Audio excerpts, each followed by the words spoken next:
కనబడితేనే చిందులు తొక్కుతున్నారు తమిళులు. ఇక Hindi name board కనబడిందా అంతే సంగతులు. తాజాగా రైల్వే స్టేషన్స్ లో హిందీ పేర్లను సైతం తొలగించడమే తమిళనాట రచ్చలేపుతోంది. ఇప్పుడు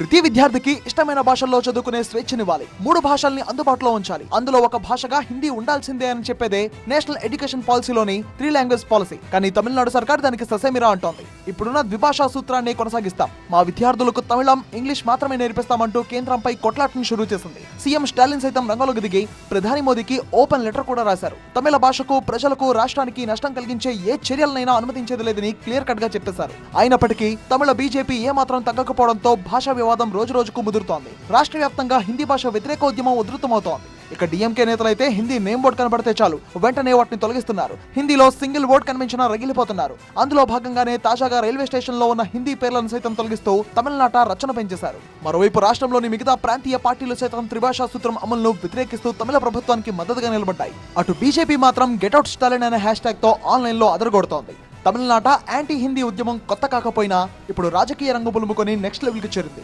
మరి ఇది ఎక్కడి వరకు వెళ్తుందో చూడాలి.